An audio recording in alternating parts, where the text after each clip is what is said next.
Hey everybody, welcome to the Friday Fitcast. We are here for season 4, episode 8 with IFBB Pro legend John the Tank Sherman. Man, this is gonna be a good one. So welcome, John. How are you, man? I'm good, Matt. How are you, sir? Dude, doing great. Can't wait for this conversation. This was highly anticipated. And, as we look at the ticker, you're going to be able to see John and also ask him questions. You'll be able to make comments and go from there. But as you see on the bottom, John is not only a former professional bodybuilder, he is also a show promoter, has some of the most successful shows and longest running shows in the NPC and the IFBB Pro League. And, when you first started this, I was just a kid. So we go a little bit back. I remember seeing all of the muscular development mags that I had stacked, Muscle and Fitness, Ironman, anything I could get a hold of, because I was that scrawny little kid that wanted to find out, okay, how do we put on muscle? How do we look good for the girls? And how do we become one of those people who are respected, and sculpted their body in the way that they did? So how did you get your start in bodybuilding? Oh man, it's a pretty unique story.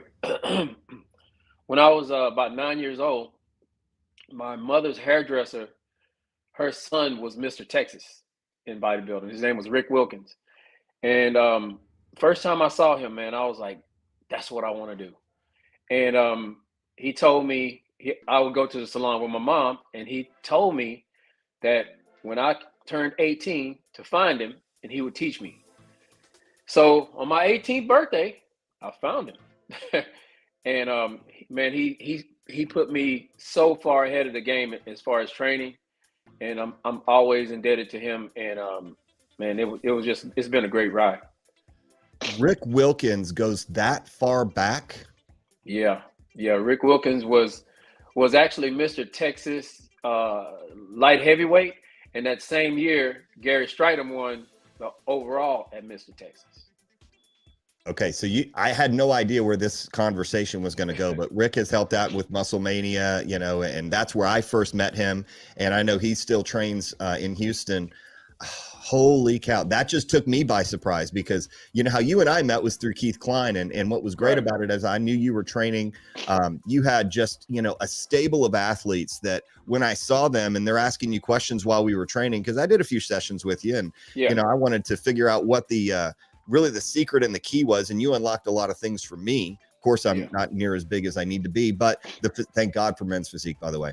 I'm thinking about what you did early on. Were you just naturally, I guess, athletic in sports when you were in high school? Because when you were 18, you went to him. Where was the journey from this? How did it go from there? I was pretty, man, I started actually hitting the gym in 10th grade. So that's 15, 16. Just kind of in the garage doing my thing. And then when I hooked up with Rick, he took me to a gym that he was actually the owner of, and man, it was unbelievable, all the things that he was able to teach me in such a short period of time, and we were able to put everything he taught me to use. And then I won Teenage Texas my first year. And that was man, I was hooked after that. The bug had bitten me. Wow. So 18, you go compete. You're on the circuit. How long does it take for you to earn your IFBB Pro card? I turned pro at 24. So 6 years. I may or may not have a picture, maybe a couple of stage shots. You have been known for probably having one of the best vacuums before vacuums were even talked about, and also probably one of the smallest tapered waistlines, like a true V-taper in bodybuilding. We don't see that very often. I want to touch on this because we'll get back to your career in a second. What is missing from these pictures to when you see Olympians now? Because I know you're an Olympian, you've been at the highest levels of this sport. What's changed with the waistlines? I'm curious, and why do they reward mass monsters instead of the classic lines like they used to? Oh man, well, I think the guys now, it's just in my opinion, I mean, the guys are just so caught up on being as big as they can be and not so focused on symmetry and lines, just being just a huge freak. But at the same time, you have the other categories that really emphasize the small waist, the wide shoulders, the good quads, and like classic physique. I mean, I love that category myself because if I were ever to be able to compete again, that's where I would fall. Now, that makes a lot of sense. When you were competing, really all they had was bodybuilding. They didn't have men's physique. They didn't have classic. They didn't have all these other categories like bikini. How many people did you go against at 23 when you earned your IFBB pro card? What was the qualification to get you there? Because I know it's much different today than it is back then. So when I started, we had levels. You were level 1, level 2, level 3. And level 3 was just, you're just getting started. You're just putting your feet in the water. Level 2 was maybe what was considered a regional qualifier. And then we had level 1, which was a national qualifier. So I had to, go through all the steps to become nationally qualified. And then I went to the USA, my first USA, and I got 3rd place in middleweight. That was an experience. I was just used to the local guys, but man, once you step on that national stage, it is another monster altogether. So after I got 3rd place, I had to go back and we had to get back in the lab and see where I could improve. And I think maybe a year, 2 or 3 years later, I finally figured everything out. So at that age, you're probably in the top 5% in the world, and then you move into the top 2%, and then you get into the top 1%. What changes? What minor changes or specific adjustments do you need to make sure your conditioning is on point, your symmetry, your muscularity, your proportion? What changes in the gym and diet? Did you have to make major adjustments to get to that top tier, or was it just, hey, I'm already on my way, I've got my good base, and now I just need to kind of make small changes, kind of navigate that just to get on course to get there? What's that like to get into that level? To be honest with you, what you just said was exactly what happened. Is I already had a good base. I was already going in the right direction as far as my training and as far as my diet went. It was just a matter of my body maturing and just putting in the time in the gym and just banging it out. And once we figured that out, and I gave myself the time to grow. And actually, to be honest with you, I actually used to overtrain. I mean, and give you an example, we do 10 sets of squats. We do 10 sets of leg press. This was all in one workout. 10 sets of squat, 10 sets of leg press, 10 sets of leg extensions, and so on. And I actually picked up my first, I think it was Muscle and Fitness with Sean Ray in it. And I saw how these guys trained, and it was not like that. And before I was in the gym for like 4 or 5 hours a time. And then I started watching these guys and reading more about it. I was like, man, I'm overtraining. That's why I'm not growing. So when I scaled back, it made the world of difference. And I got bigger, I got better. And I just love the sport even more because I was able to actually apply what I read that Sean Ray did or whatever any hot athlete was doing. I actually applied all that, and it was good information. I miss those magazines. Yeah. We do too. And, you can't get them digitally anymore, and they really don't print the content that they used to print. And I just remember reading those workouts. And when you talk about 10 sets of that, 10 sets of this, and 10 sets of that, like most people are doing 12 to 15 sets total on that body part now. And, Right. Now you're allowing yourself to recover and grow. Angie said, one of my favorite promoters, by the way, that's, directed to you. And Mark Matthews tuned in as well. And he met you 20 years ago. Robert Duffy. Does that ring a bell? That was my best friend in the entire world. Oh, That was my training partner for years. These are all our great Facebook folks. And, we're live on Twitter right now. We're live on Facebook. We're live on even LinkedIn and YouTube. So if you're tuning in and you want to ask John a question, feel free. I see Tracy Teitelbaum from Phoenix, Arizona. Muscular Development. Yes, sir. That was the magazine to get. Now, I want to fast forward a little bit. Your pro debut. When you turned pro to your pro debut, how long did that take? The very next year, and that was a disaster, man. A disaster. That first show, I believe it was a Pittsburgh Pro, and they had me. Well, I had just won the Nationals. I won overall at the Nationals that year, and the following year, I tried something different, and it backfired in my face. But the pressure was actually on me because they, when they advertised the show, they used my likeness and they used Porter Cottrell and kind of put us up against each other. And man, I hadn't actually seen any of these guys in person. But when I actually met them, man, I was like, wait a minute, what am I doing?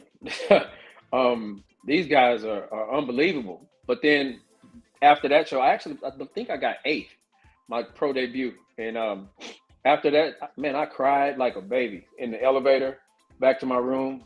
And I went back to work the next day, and because we had a show the following week. And the following week, I pulled everything together. I went back to what I was, the program that I was used to, and I actually ended up pulling out 2nd against all the same guys. So that's when I knew I belonged in the pro league. Isn't it interesting how from one week to another, your body can change so much in a way to where improve it, or if people take their foot off the gas, because, we see a lot of people who do rebounds and they do a warm-up show or maybe a lead-up show, and then they'll do the next show and they'll look completely different in a week or two. And that's just because they make those small adjustments because they're already lean and in shape. So what did those guys say? Yeah, go ahead. What I actually thought was going into that first pro show was I needed to be bigger. And so I tried to come in about 10 pounds heavier, and it blurred all my lines. And then I immediately remembered the second I walked off stage that Jim Mannion, who's the chairman of Ifbb, told me once I turned pro, he said, continue to doing what you're doing. Don't try to come in big like these guys. So the very next week, I pulled it back down, and I ended up getting 2nd place. And I've never tried to do the big game. It never worked for me. And that's, oh man, you just opened up the can, right? When I think about somebody who tries to get bigger, and you hear about this all the time, you hear about it from your athletes, athletes all over the place are like, I need to put on 15 pounds. The first question that comes to my mind when people say they want to get bigger, mostly the guys, by the way, not the women, it doesn't really help them in most cases in their categories. The first question that comes to my mind is why? Because you actually look bigger when you look leaner and you look striated and you look conditioned. So what was the big epiphany for you? When Mannion said that to you, and I know that, bodybuilding is going in a certain direction at that point and it's trending.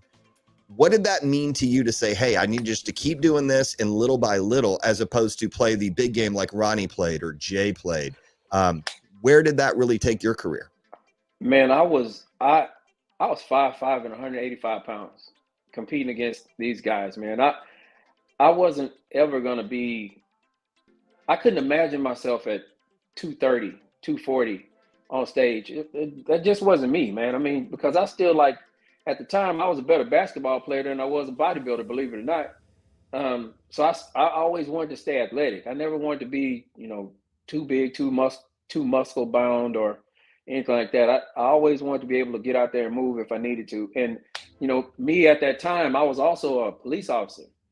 So, man, I had to be able to move, maneuver. If something happened, I needed to be able to not only take care of citizens, but take care of myself. And if I was just way too big, that wasn't going to happen. So this leads me to a really interesting question. Phil Heath was also a basketball player in Colorado. You and Phil Heath 1v1. Who wins? Phil Heath, because Phil Heath was a Division I basketball player, man. I was just a damn good player in high school. Much respect to Phil Heath, man. That's amazing. When I heard that, I was like, oh man, I actually thought I was like something special when it came to that until I saw Phil Heath was a Division I player. Yeah. Well, let's compare you to another Olympian then, because Phil's an 8-time or 5-time Olympian, 5-time champion, Mr. O. Let's go to the 8-time Mr. O, Ronnie Coleman. Who's the better police officer, you or Ronnie? Ronnie. You got to give him props. Give him props, man. Got to give him props. Ronnie was a better police officer than me. I think. I don't know. I mean, he was in Dallas and I was in Houston. So, but we were really good friends during that time. So, I don't know. I'll give it to Ronnie. I got to say, if I got tackled by a 300-pound guy, I'm hurting. I personally would rather have you as a police officer if I'm running, because if I get tackled by a 5'5", 185, 200-pound guy, at least I'm not crushed, and like suffocating. So that being said, Keith Beltran, welcome. I know that Keith was excited when you put him on the poster for the Muscle Beach this year. We're going to talk about your shows. I see John Pettigrew joining as well. Let's talk about bodybuilding in general. Where you come from to where bodybuilding is now. Is bodybuilding just this category? I'm specifically speaking of this division. Is open bodybuilding growing or dying, and why or why not? If you had asked me this a couple of years ago, I would have probably said it's dying. But now they're going back to the symmetrical guys. Not only do you have to be crazy conditioned, but symmetry plays an important part again. So I have a lot of hope for bodybuilders going forward, because I know the bodybuilding numbers were kind of falling down, and everybody was like moving to classic physique because the guys were so big in bodybuilding. But now it's starting to turn around and even back out again. So I'm a bodybuilder at heart. I'm always going to be support the bodybuilding class, but these other, I think, in my opinion, it's turning back around, and you're going to see bigger and better guys, more symmetrical guys doing great things. Yeah. Not only are you a promoter, you're a former Ifbb pro, and you're also a head judge. So you really know how to call, look for the certain detail in bodies and physiques. And now that kind of maybe the Mr. O has loosened up a little bit, which, I mean, we don't have, an Arnold coming in and winning 7 in a row. We don't have Phil coming in and winning how many, or even a Jay Cutler who maybe comes back and forth. How do you feel like that gives hope to maybe somebody like a Nick Walker or Reagan Grimes? And I know Nick is on top right now. You look at a Hottie, Hunter Labrada. These guys all are in the mix, and they're talked about at any given year, whether it be at the Arnold, whether it be at, the Olympia. And I'm curious, if you're an up and coming bodybuilder, do you feel like if you were in the prime of your life right now, that it does give you hope that it's just not going to automatically default to the winner before? What do you see? Absolutely. Because I mean, it's disheartening to go to a show knowing who the winner is going to be.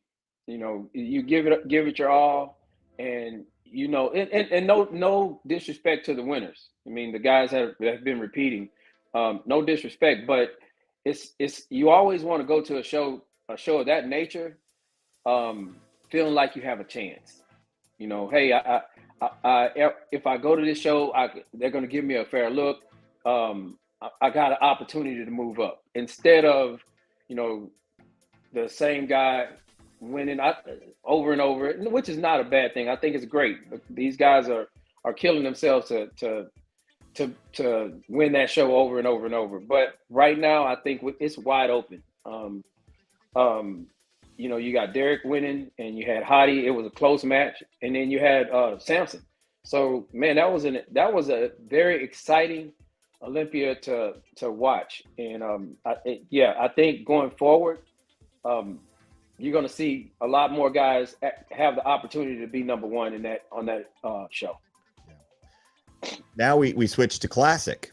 C-Bum's been up at the top. He's not necessarily untouchable, but he's had some good competition, and yet it still seems like his aesthetics, even though you've seen him from 4 years ago to what he looked like then on stage to what he looks like now, that seems to be the going look for classic. Now, do you really see classic kind of, and they had the 212s, they had the 202s, they were trying to find different ways to get bodybuilders engaged to really fit their look, because not everybody's an open bodybuilder. Like you said, you would have been in classic and probably would have absolutely destroyed anybody in classic because you had the lines. And I want to go back to that picture really quickly, because I mean, a lot of this, it doesn't do justice for photography. I know Mark Matthews is a photographer, but when I look and see something like this, I look and see your quad sweep. We're looking at your V taper and how your lats are able just to pull out, and it almost like your waist disappears into your trunks.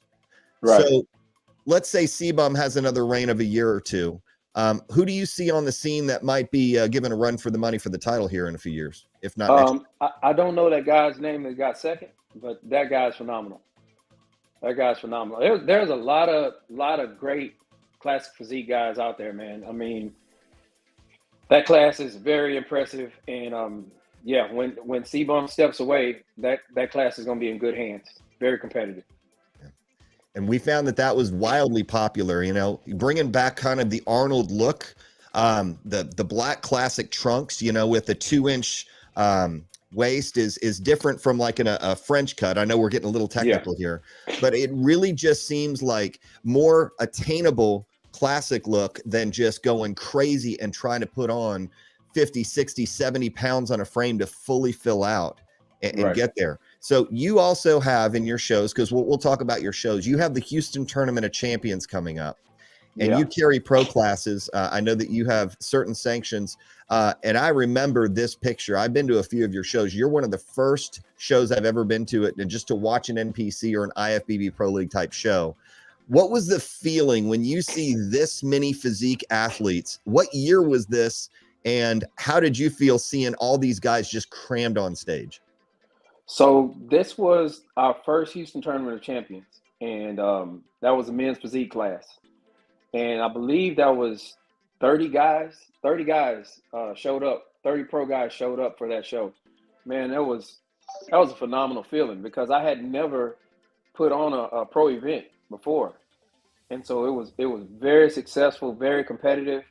You saw some of the bigger names that came out, and man, it was a great feeling. So every year we've changed the categories. I mean, that's just kind of the way it works.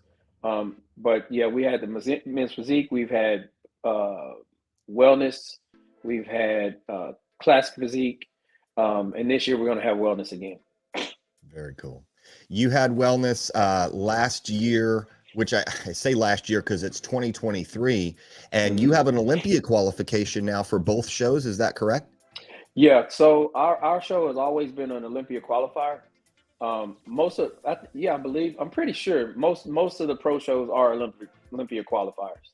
So so we're hoping to attract a lot of athletes, pro athletes for the show, so they can qualify for Olympia, so they can train all year and do well on stage at that Olympia.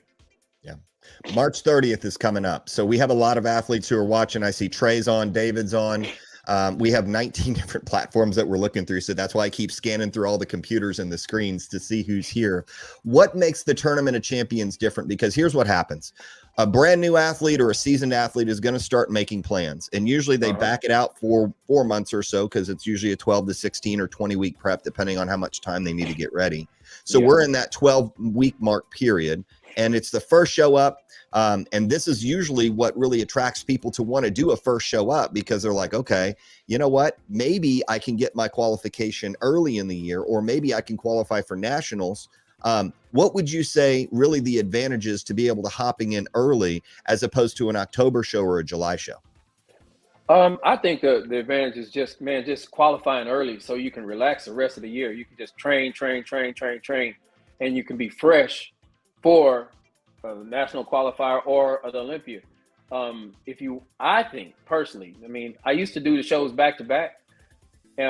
Sometimes, you know, with good coaching, you get better and better. And sometimes your body just gets so tired that it shuts down. So I think it's better if you try to qualify early and knock it out, rest, go back and look at what you need to improve on. So when you do get on that big stage, you're ready to go. I want to go back to your career. You get your pro card, you take 8th, you come back, you win 2nd. I know I love doing this back and forth thing to keep you on your toes. How was your career after those first 2 shows? Were you continuing to improve? Did you backslide a few? What did you learn and experience in like your first 2 or 3 years of being a professional? And how did you have to adapt your game? So just like I was saying earlier, I did the shows, man. I really had no guidance. So when the schedule came out, I pretty much signed up for all the shows, you know. And I did well early on in the year, but as the year progressed and we got closer to the Olympia, I was worn out. So my placing showed that. So I probably got, I think at the best, 13th at the Olympia. But that's nothing to shake your head at, because that's 13th best in the world. So yeah, that's why I encourage people to try to knock your shows out early and stop competing so much closer to the shows, because by the time you get to the show that you really want to do, if you've been doing a lot of competing, man, your body, there's a possibility it's going to shut down and is not perform the way you want it to. There's a lot of talk that, you know, most of the top level pros now maybe do one show or even two shows at best. You know, if they're going to just prepare, somebody like a Brandon Curry, who's like, man, I'm going to train overseas and in the Middle East, and I'm just going to come in and do the O. How many shows were you doing a year roughly when you were a pro? Six shows a year. I was like a bikini girl, man. I was doing show after show after show, and you know, Keith Klein was my nutritionist, and we were nailing it, man. But it's like I said, at the closer to the end of the year, by the time I got to the Olympia, oh, bro, I was doing everything I could to just hold it together and not embarrass myself on stage. And to be honest, I there were Olympias that I went to where I again tried something new, which was not the place to do it, and it didn't work. But you know, I was just proud to say I was on that stage. You know, not many people could say that. So let's talk about who you looked up to, who you were good friends with at that Olympia or on those Olympia type stages. There's a slew, and I think really if you look at the pinnacle of bodybuilding, you had that era to where you had some of the biggest names in the world, and you still talk to those folks. So who were some of the pros that you really looked up to and really became good friends with while your Olympia tenure and your Olympia run was going on? Of course, Ronnie Coleman, because he was just down the street, man, and JJ Marsh. JJ Marsh was very influential in helping me out. A guy named Steve Brisbois from Canada, he guided me a lot. You had I'm trying to think. Lee Labrada was my inspiration. We really didn't talk much, but whenever he did speak, it was like I'm listening. Whatever he said, because that dude was the most consistent athlete and the most business-like athlete that known to me. So yeah, it's just a few guys. Ron Love, you know, from back in the day, and another good friend of mine, John Simmons from Detroit. That's another one of my best friends. So, and we're still pretty close to this day. I find it very ironic and interesting. You have the first show out of the gates in Houston. And yes, Lee Labrada was the bomb mark. And, you know, John Sherman was right there as well. Now Lee has the summer show, right? He has the Labrada Classic, which is also in Houston. Sometimes you share the same venue, and then you've got your Muscle Beach Classic in October. So last time I checked, when we went to the Labrada, did you head judge the Labrada in 2023? Yes, I did. So how is it to be not co-promoters, but you're promoters, but you also judge his show? You've competed with him professionally and you've been on the same stage. So how has that relationship developed? And now he has Labrada Nutrition. You get a chance to be a part of his show. And he's also a part. I see Labrada Nutrition at every single John Sherman production event. So absolutely, man. How did that work? Yeah, go ahead. Lee is an amazing human being. He supported all my shows. I used to put on shows back in the 90s. So 95 was my first first NPC show that I put on. And Lee always was very positive, very supportive. He always sponsored my events, and you know, I have done all I can to help his events become successful as well, as of today. So, you know, whatever he needs, all he has to do is ask, and whatever I need, all I have to do is ask. Yeah. You recently had a back surgery and a back injury, and I'm curious, as we go down this road, I know that, you know, if Lee says, hey, I need your help, you were there. You were able to power through that entire show, which, you know, I was there for about 4 hours of it.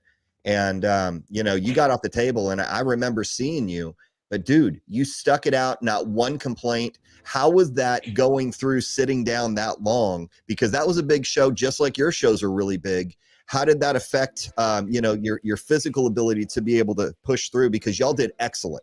I watched the judging, and I used to be a judge for another organization, and I was watching, and I'm like, dude, they got first call outs. They're nailing it. And even everybody I was around, because we bounce around and talk to different coaches and audience members, and they're like, the judging is really good. How important is judging at your show? How did you feel after Labrada's show getting off that table? Oh man, so I had surgery in February, actually the 27th of February. I had fusion on my L4, L5, and my S1. So I was in a lot of pain. I mean, a lot of pain for the prejudging. But for some reason, I don't know, just, you know, thank God that pain went away and I was able to, you know, do the finals. And after the show was over, I got up and walked around and I was like, wait a minute, I feel pretty good. Now the next day wasn't so good, but I was just, I'm the type of guy, if I make a commitment, you can count that it's gonna get done. So I would never, you know, especially when it comes to lead shows, I'm not gonna, you know, start them and not finish them. And as far as judging goes, I always want to make sure that the athletes are treated with respect and they're judged fairly. And that's important because I was an athlete, and that's, you know, you want to treat people the way you want to be treated, and that's what's important to me, is making sure we get it right every time, every single time, no excuses. I'm laughing at some of these comments, John. I promise it's not you, man. You know, we got Grant Cardone watching, and he's a friend. So when you get big influencers and celebrities watching you, you know you're doing the right things. Plus, when you get to interview a celebrity and a legend, that also helps. So, you know, David Rodriguez has done your show. I think that was back in 2019. I remember him being a bodybuilder at your show. I've been to, I think, every Muscle Beach since 2018, if I'm not mistaken. Yeah. And, you know, somebody like a Harvey Franks, somebody like a Thorne Lewis. I know Harvey is someone who's always supported you with tremendous athletes. Want to talk about Thorne Lewis for a second. The last NPC show that he won was your show. Mm-hmm. And then he goes to nationals and gets his pro card. He's been on your stage multiple times. He's got great muscle bellies, always comes in condition. How is that like to see him win that pro card? Because I know he's been chasing it for a few years. Man, it's amazing to watch Thorne's growth. You know, 3, 4, maybe 5 years ago when he first started, he would say, I'm going to turn pro. And I'm like, yeah, dude, okay. You know, I hear this all the time, but he's been consistent, you know, and I've also had to, you know, scale it back and look at if he really loves the sport, which he does. And those people that really love the sport always do well. They do whatever it takes to do better and better and better and improve every year. And as far as Harvey goes, Harvey is phenomenal, man. 61 years old, getting 5th place at the nationals against these kids. I have nothing but the utmost respect for Harvey Franks. We're not done with Harvey yet. Harvey had a very special moment. I'm surprised he didn't start crying on stage, on your stage. I remember this because I'm sitting kind of in VIP and I'm looking, and he gets on, he does his routine, and then his son gets on and does his routine, and they get to be together, father and son, going against each other in comparisons and lineups. That was a moment that was probably, when I looked at, by the way, when I go to your shows, I was looking for a seat and couldn't find a seat. So I'm thinking, man, where do I sit? Well, I'm just going to stand because, dude, you had that place packed, and that's a big place. The Humble Civic Center is not a small venue. Right. Did you get a chance to talk to Harvey after that and what that meant to him? Because I know that he blasted that on social media. That might have been the proudest moment of his life on a bodybuilding stage, because I talked to him and he said, dude, that was the best feeling I ever had. How do you create moments like that? Man, that was a very special moment. That really touched me because I know his son very well, and I know the love that his son has for the sport. I know the love that Harvey has for the sport, and I know the love they have for each other. So for them to share that on stage, on my stage, was a phenomenal moment, man. And I'm so grateful that they did that. It's a fulfilling feeling to when things like that happen. You know, when we see people propose to a spouse on the stage or something like that, it's a fulfilling feeling, man. So I love promoting the shows. I love bodybuilding. I mean, I don't know what I'd be doing if I wasn't doing this. I don't either. And you know, Crypto Bill says John Sherman is a legend. Great show. Yeah, I agree, Crypto Bill. I know you're like, where do they get these names? These are all on Twitter and X, by the way. So I'm looking at all these coming through, and it's insane. I want to talk about this because we go through and we don't really understand. Some of you have never been to a show, and I have to say it's more fun to actually watch or consume a show rather than, you know, run around behind the scenes. I've never seen John sweat during his shows. He's always there. He's taking pictures with his vendors. He's able to talk, you know, when he can talk, and he's got people in place. Like, you run this like a machine. You've been doing it since the mid 90s. Yeah. This to me was something that I really enjoyed seeing, is when you had all your overall winners come in and just do, you know, just a fun pose.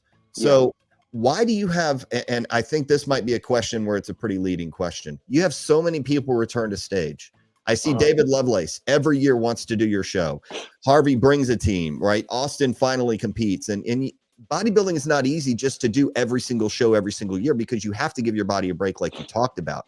Your shows have grown. Why do you think more athletes want to do your shows now? Because I'm seeing the numbers shoot through the roof. What's your secret sauce? Honestly, man, I just, you know, when I competed, I know how the athletes want to be treated. That's pretty much it. I know how the athletes, you know, what the athlete expect, because I was an athlete, and I know how to treat them. I know, you know, all the nuances of what an athlete expects, what they need. So I make sure that they have all that. And again, our NPC staff, they're phenomenal. So when the show starts, I just have to sit back, because I've worked with these guys, the NPC staff, for umpteenth years, and I never have to worry. They're professional. They know what to do. So I know that the judging is going to be on point. I know the expediting is going to be on point. All I have to do is provide the venue and everything they need for it to be a successful event. Well, now we're going to get into something controversial. Harvey, I see Harvey and Austin are both watching. I had no idea they were here. Yeah. You do a lot of posing clinics. You do a lot of shows. And one thing that you said that really stuck out to one of your competitors, Lorenzo Brown, he goes, you know, John Sherman told me, don't be in a hurry to go pro. Why is that so important? Why do people want to be pro so bad and skip over the best times of their life when they can compete as an amateur? What happens when someone turns pro? Because that's a whole nother league. Like, you go from like a puddle left over from like a, you know, just a light rain into the Pacific Ocean. And now you're swimming with sharks once you're a pro. And these guys have been doing it for a while, and there's a lot of pros. I think there's close to, if I'm not mistaken, 11 or 12,000 IFBB pros. And these guys have made it to the top of the food chain after some of them have spent 5, 6, 7 years just getting to the pro level, and they continue to trend in their journey. So what would you say to an amateur athlete that, you know, is nationally qualified? Maybe they don't quite hit it. They're not dialed in enough, and they might not be pro quality yet. Why would you say it's important to enjoy your amateur years? And what are some different avenues that amateurs can take, even if they don't turn pro, to help monetize? Because we know sponsorships are dead. What would you say to a new athlete, or maybe a seasoned athlete who is chasing that pro card? Well, you know, the reason I think that some athletes should actually wait before they get on the pro stage is because it actually depends on you know, how competitive was their class when they turned pro. Because when you actually get on the pro stage, everybody is competitive, everybody is good, and it's all a matter of if one person was on that day and the other person was off. So I personally would say to a lot of guys, man, enjoy that high that you got from winning as an amateur, as a top amateur. Enjoy that high, and then go back and reassess your physique, see where you need to improve, see what you need to do to maybe improve conditioning. Maybe you need more size, or maybe you're ready to go, but man, don't be in a rush because you went from that high, and now you're going to come and compete against seasoned pros, and now you're going to go back to the low, unless you're very fortunate, to be one of the top guys right out of the gate. But that's a hell of a drop, and it's like an elevator ride. It's just, man, it's a terrible feeling, and that's why I know, because when I did my pro debut and I got 8th place, I know how terrible I felt. I felt like I didn't belong. And so I was fortunate enough to pull it together for the next show. But man, everybody's not that fortunate. Everybody's not ready to get on the pro stage. Even though you got a pro card, it's a whole different beast, man. It's a whole different beast. So I would encourage, the guys to if you're doing this for the money, you don't necessarily have to. It's only a few guys in pro bodybuilding, or even the pro league, that make money, can make a living from bodybuilding. I was fortunate enough to be one of them, but there's not many guys that do that. So I would say, hook up with some of these supplement companies. Maybe maybe they still want to do some sponsorships, or just market yourself, because now with social media being out, anybody can be famous. You just got to put yourself out there. So I mean, if look at Instagram, look at Facebook, look at all the people that aren't competitors, that are doing well. They just just in shape, and they're marketing themselves. So yeah, I wouldn't drop all my eggs in that basket. I would be more I would do different things as far as putting my feelers out for different avenues to make money, as far as that goes. Yeah. So this is what Nina said. It's like the first day at school when everyone else has been there for a few years before. That's the best analogy I've heard in a while. And she's on X right now, or Twitter. And, when you talked about having your sponsorships, did that really get you through, or were you kind of cashing out on some of the wins? Because I know you had a great career. And, somebody like Branch, if we talk about him, he had contracts in place. Jay Cutler had Muscle Tech. What did John Sherman have that kept pushing him through to that level, to where he was fortunate enough to where you were able to make a living in this sport? So when I turned pro, I got a Weeder contract right off the gate, and it wasn't much money, but I still had my job, so it was enough to make a difference. And then I was fortunate enough to get a Muscle Tech contract.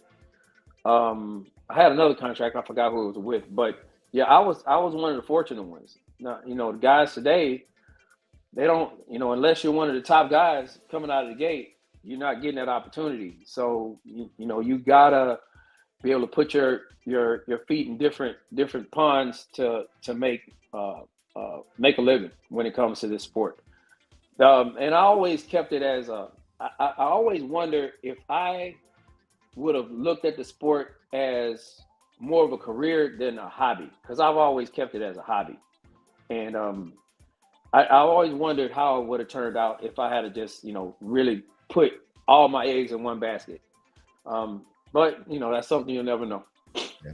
Well, you're an extremely successful personal trainer. You've got some of the best shows in the biggest and most respected league in the world. And I think, you are at the top of the food chain, and you've proven yourself, because if I can think about, how long 1995 was, that's when I graduated from high school. We're talking about 28 years of solid promotion and production value that people continue to come back to. So going into the future, 2024, 2025, what does that look like for you? What are you excited about?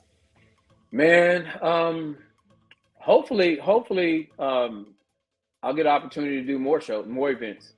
Not just the 2 that I have, but hopefully we can do more events, not necessarily in Texas, maybe somewhere else. And I hope to possibly open other facilities. I have a training studio, Fit to Live training studio, so we hope to open 1 or 2 more of those in the near future. But man, I'm just fortunate to be alive. I don't know if people out there know, but I'm a rectal cancer survivor, and that I was diagnosed 4 years ago. So, man, every day is a blessing for me. So I don't take anything for granted, but I also live one day at a time. So I don't want to look too far ahead. I do make plans, but I don't want to look too far ahead. I like to live in the moment. And we did not really touch on your cancer. I didn't know if you did want to bring that up. What was the biggest lesson that you learned from there? I know that you were extremely grateful and humble, and I know that was an issue that was a big scare for a lot of the bodybuilding world. Everybody was asking, hey, how is John doing? What can we do to support? Is that still in remission, and you're still moving forward from that? I mean, what have you really learned from that whole experience? Oh man, yeah, it's still in remission. This is going to be my 4th year. Man, what I learned, honestly, was you never know. Because I was healthy, I was eating right, I work out. You know, I'll be the last person you would think that would, get diagnosed with cancer. So it can hit anybody. So all I can say is, the best advice I can give people, man, is go get checked. First of all, go if you're 45 years or older and you're male, go get checked, man, because you never know what's going on. Don't be afraid to find out. And because I waited, I waited several years before I went and got checked, and lo and behold, they found something. So, and I couldn't believe it, because I just know, hey, I work out every day, man. I eat right. I do this. So yeah, it can happen to anybody. But yeah, I've just learned from that experience that friends and family are the most important things you got. And just enjoy your time with them. Enjoy the moment. Don't treat people bad. Treat people with respect, and just live a good life. Be a good person. We appreciate this, and I think about the events that you have coming up, and obviously our crew is in full support of what you're doing. What are the dates and the place for your productions, both of your events this year? Okay, so the Houston Tournament of Champions, which is a IFBB and an NPC event, that's going to be March 30th, and that's held at the Woodlands Waterway Marriott in Woodlands, Texas. And if we have Muscle Beach, we haven't determined where we're going to have that yet. More than likely, we'll have it at Humble Civic Center, but we'll see. But that's a long way to go, and that's in October. So, yeah, if you guys want to get signed up for the show, registration. Hey, and as far as sponsors go, if you want to get early bird sponsor discounts, go to HoustonTournamentOfChampions.com. And if you have any questions, you guys can hit me up on Instagram, Facebook, whatever.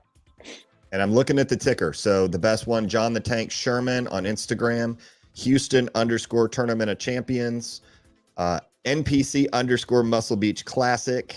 And I did have the website as musclebeachclassic.com. Is that one that can also go to that same site? Yes, sir. You can go to musclebeachclassic.com, HoustonTournamentOfChampions.com, or JohnTheTankSherman.com. Well, Frank White, who's in, I think, Illinois now, he says, great to see you, John.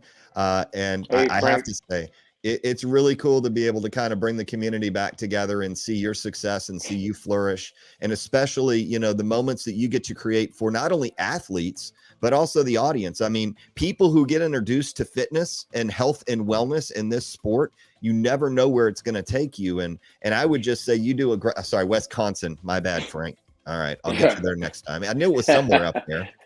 It's an I or a W state, somewhere where it snows and it doesn't snow down here. Yeah. But no, we appreciate the time. We appreciate this. And I know that there's great things to come, and really honored to have you here and really just speak about your journey, your experiences, and what you have in store for the future. So just wanted to thank you, John.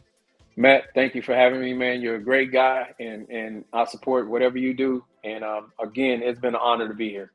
Dude. And until then, for those of you who are just catching the replay, if you just tuned in, I saw a bunch of people just come in. You can hit the replay, and it's going to be on X or Twitter. It's going to be on Facebook. It's going to be on YouTube at the Storm Classic International or Matt.StormTX, which I think we just changed that name. But give John a follow. If you have questions, you have inquiries, you're a sponsor, if you're a company and you want to get your name out, that's the place to do it, and he knows how to do it. So we will see y'all. Season 4, episode 9 is coming up next Friday. Can't wait to get here. But John, thank you so much, And for those of you, have a great weekend. Bye, guys.